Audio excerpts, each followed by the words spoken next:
Bueno, primero que nada debemos de entender qué es el núcleo.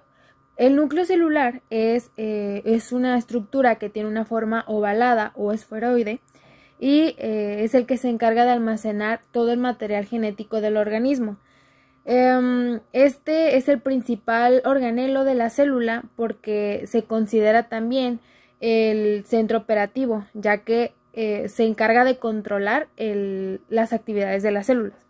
Además, como ya lo mencioné anteriormente, pues almacena y mantiene la integridad de la información genética de las células para que cuando sea el momento necesario sea transmitida hacia las células hijas. Ahora sí continuamos hablándoles sobre la ultraestructura del núcleo. El núcleo consta de 7 partes. La primera es la membrana celular, la cual este es el elemento que cubre el contenido nuclear y pues es la que le da la estructura y lo separa del citoplasma. Se encarga de proteger pues todo el contenido que se encuentra dentro del núcleo y se subdivide en membrana exterior y membrana interior. Enseguida tenemos el espacio perinuclear y poros nucleares. Este es una estructura que se encuentra entre la membrana interior y la membrana exterior y se encuentra constituido por unos poros nucleares los cuales permiten el paso de sustancias entre el núcleo y el citoplasma. Luego tenemos la cromatina. Esta está compuesta por nucleoproteínas y ácidos nucleicos, que está el ADN, que es el ácido desoxirribonucleico, y el ARN, que es el ácido ribonucleico. En la cromatina se condensa el ADN, que suele ser en grandes longitudes, y durante la división celular se transforma en unas estructuras gruesas llamadas cromosomas. Existen dos tipos de cromatinas, que es la cromatina que tiene mayor condensación y la cromatina más abundante que tiene menor condensación. Luego tenemos el ADN o ácido desoxirribonucleico, que como todos ya conocemos es el que se encarga de portar la información genética de nosotros, de todos los individuos. Este es capaz de replicarse y pues de transmitir de generación en generación las características morfológicas y fisiológicas de todos los individuos. Este pues está en el núcleo de todas las células de los seres vivos y pues está constituido por dos cadenas de nucleótidos. Luego tenemos el nucleoplasma, cariolinfa o jugo nuclear. Este es el medio acuoso que forma la parte interior del núcleo celular y en el que se encuentra la cromatina y el nucleolo. Este además se encuentra constituido por agua, moléculas, hormonas, enzimas, entre otros. Sus funciones principales son sostener la cromatina, el nucleolo y ser el medio en el que se llevan a cabo reacciones químicas del proceso metabólico. Luego, al igual que tenemos el ADN, también está el ARN, que es el ácido ribonucleico. Este es un tipo de ácido nucleico que se encarga de transmitir la información vital del ADN y de producir las proteínas necesarias para las células para que tengan su actividad y su desarrollo. Existen diferentes tipos, depende de su función. Tenemos el ARN mensajero, el ARN de transferencia y el ARN ribosómico. Finalmente tenemos el nucleolo. El nucleolo es una estructura que forma parte del núcleo y que está formada por proteínas y sintetiza el ARN ribosómico. La cantidad de nucleolos dentro del núcleo depende del tipo de célula y pues su principal función es el ensamblaje de los ribosomas. La transcripción y la traducción forman parte de un proceso anabólico el cual se encarga de elaborar proteínas a partir de información genética. A este proceso es denominado la síntesis de proteínas. El proceso se divide en dos fases, las cuales, como ya vimos, es la transcripción, la cual se lleva a cabo en el núcleo de la célula, y luego está la traducción, el cual se realiza en el citoplasma. La transcripción es el proceso de la creación de una copia de ARN a partir de una secuencia de ADN gen. Esta copia es así llamada ARN mensajero, la cual porta la información que será codificada. Porta la información de una proteína que está codificada en el ADN. Este proceso consta de 3 etapas: la iniciación, el alargamiento y la maduración. La iniciación comienza cuando la enzima ARN polimerasa y los factores de transcripción se unen a un sitio específico de la molécula, el cual es denominado promotor. La unión de este ARN polimerasa 2 a esta región permite el desenrollamiento del ARN y la separación de las dos cadenas, por lo cual permite formar la burbuja de transcripción. Al leer este molde una a la vez, la polimerasa traduce una molécula de ARN a partir de nucleótidos y forman la cadena que crece de 5 a 3.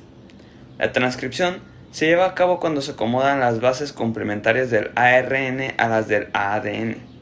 El gen tiene intrones y exones, el cual los intrones son aquellos los cuales no contienen información para la producción de proteínas, y los exones son aquellos los cuales contienen la información para la producción de proteínas. Sin embargo, el ARN mensajero copia toda la cadena, y con ello copia intrones y exones. Por ende, se conoce así ARN inmaduro. En el proceso de maduración se eliminan los intrones de la cadena de ARN mensajero inmaduro y se unen los exones por corte y empalme para así convertirse en una cadena de ARN mensajero maduro, el cual únicamente contendrá la información necesaria para la síntesis de proteínas, y de esta sale del núcleo de la célula hacia el citoplasma,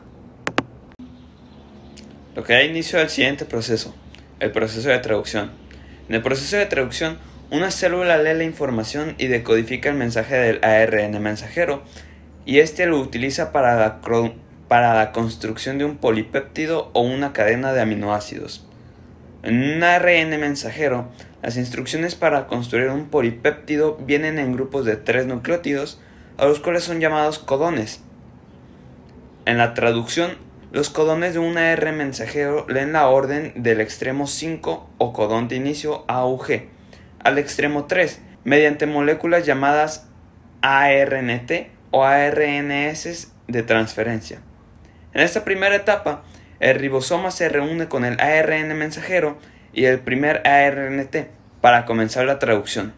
El proceso continúa en la etapa 2 o de alargamiento, en la cual la proteína va creciendo gracias a los ARNT, en el cual llegará otro ARNT a unirse a la cadena.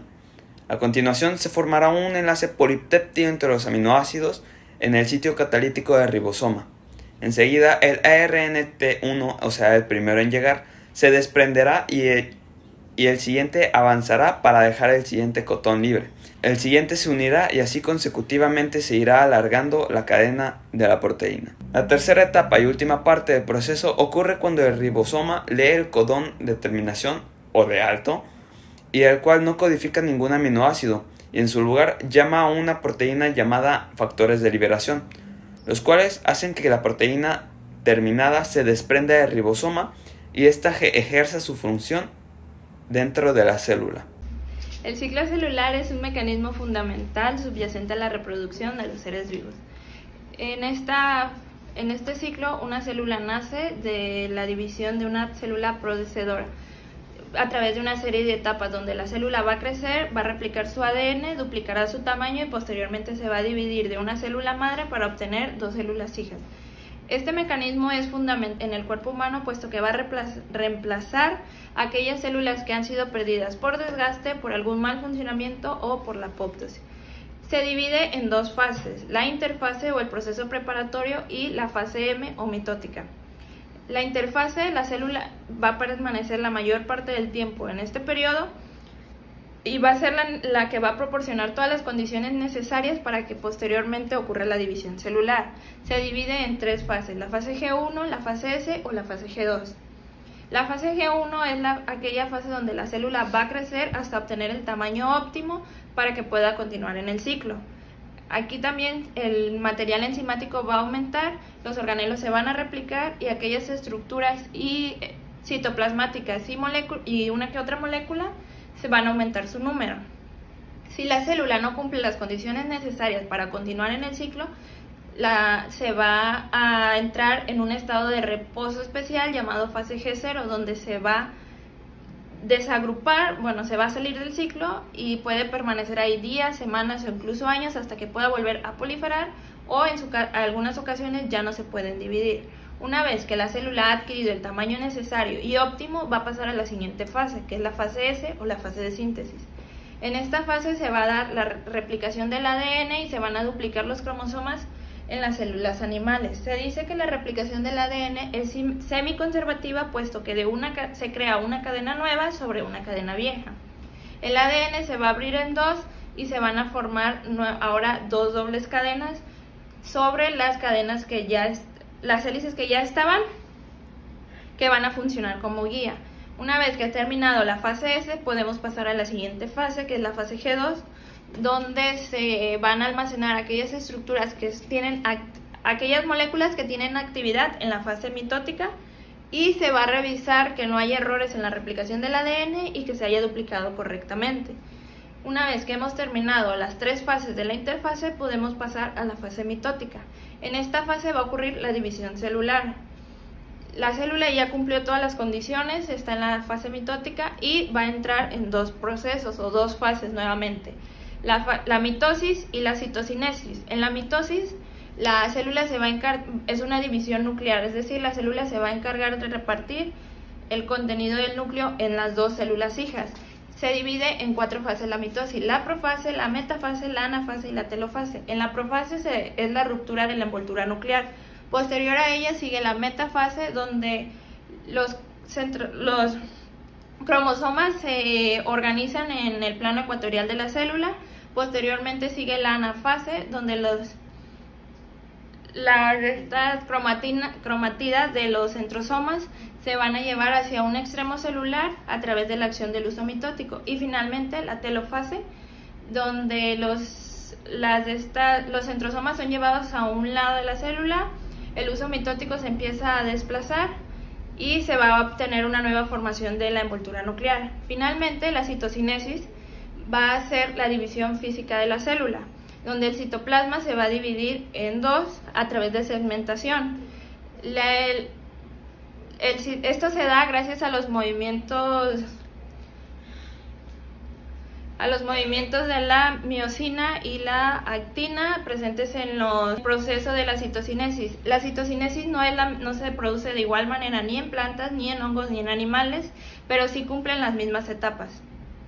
Bueno, pues la mitosis es un proceso común en todas las células eucariotas, en el que se garantiza que las células hijas tengan los mismos cromosomas que la célula madre, por ende la misma información genética. Se divide en 5 fases: la profase, prometafase, metafase, anafase y telofase.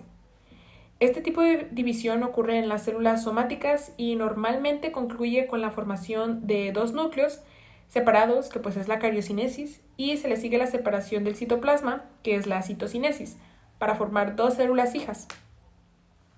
La profase comienza en el momento del ciclo celular en el que los cromosomas condensados empiezan a ser visibles en forma de filamentos en el interior del núcleo, por lo que durante la condensación se hacen más cortos y más gruesos.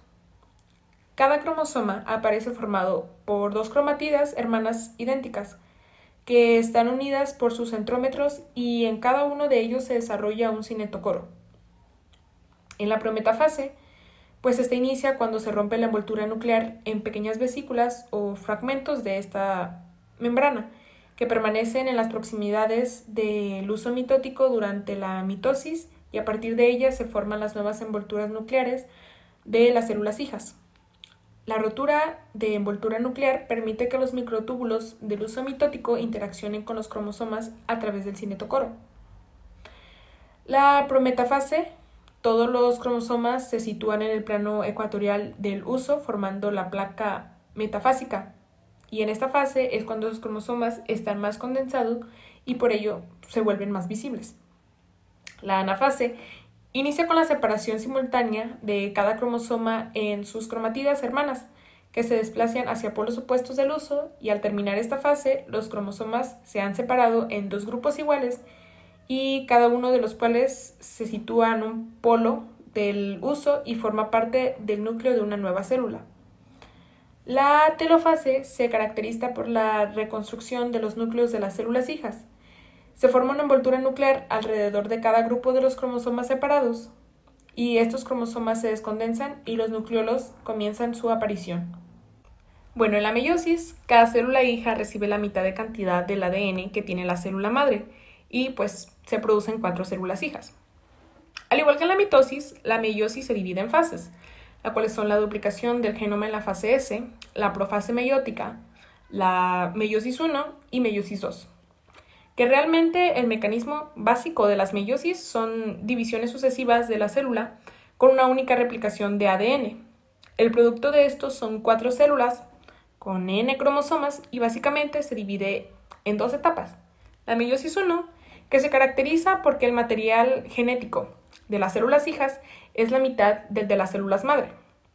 Y la meiosis 2 es que las células resultantes en esta etapa tienen diferente contenido genético que su célula madre. La meiosis se produce en células eucariotas y en los seres vivos que se reproducen sexualmente, ya que poseen células especializadas que se dividen por meiosis para producir los gametos. La diferencia entre la mitosis y la meiosis es que la mitosis se produce en células somáticas y su tipo de reproducción es asexual y tienen pues un mecanismo fácil y rápido para su reproducción. Y en la meiosis se producen células que producen gametos, como ya lo comenté anteriormente. Su reproducción es asexual y tiene un mecanismo más lento para su reproducción.